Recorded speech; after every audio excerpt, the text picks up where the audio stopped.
At the foundation of growing the economy, you have to reduce the cost of energy. Jamaica has probably in the region at the highest rate that we pay for electricity.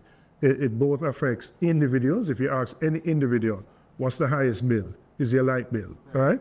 If you ask businesses, businesses simply can't compete because they're paying so much for energy. Now, government has a role, and the role government has is to bring down the cost of energy. And what we have seen since this administration took over 9 years is probably just failure in this regard.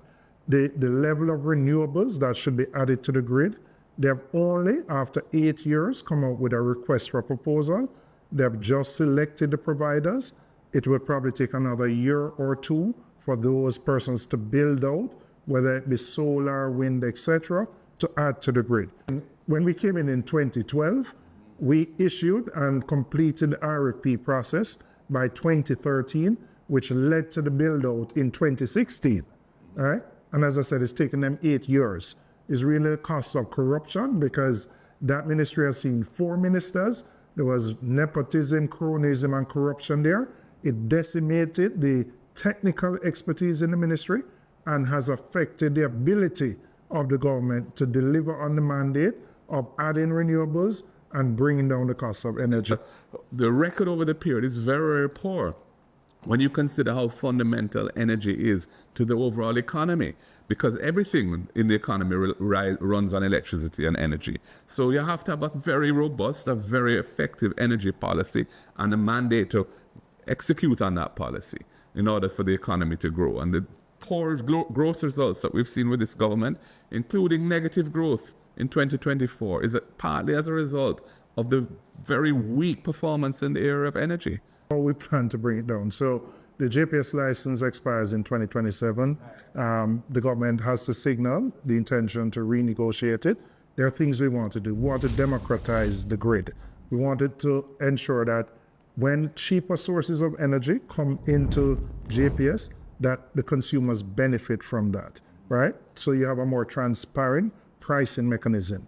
We want to increase what people get from net billing. So if you generate your own electricity right now through solar or wind and you sell back to the grid, the rate that is offered is not attractive to incentivize people to go the renewables route.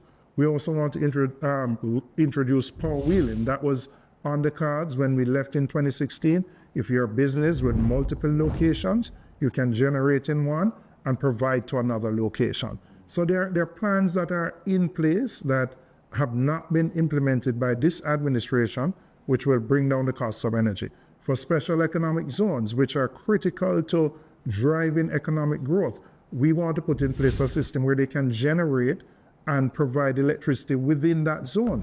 I mean, we were the ones who introduced the special economic zones as a mechanism to encourage investment and global competitiveness. But the poor energy policy of this government means that the level of investment that we should have seen in special economic zones hasn't been where we would have liked, because it's simply not practical for many businesses to come and invest there and pay those high electricity rates. So one of the things, apart from encouraging renewables and being much more proactive around getting investment at that level to bring down costs across the board and solving the problem of the theft and what have you, we're also looking to make the SEZs more competitive and attractive by allowing power to be sold within the SEZ at a rate determined by whoever's producing it there. But presently, they can't do that because it would infringe the JPS license. But with the renegotiation of the license, that's something that we would want to make sure is allowed so that the SEZs can benefit from lower cost of energy. Right.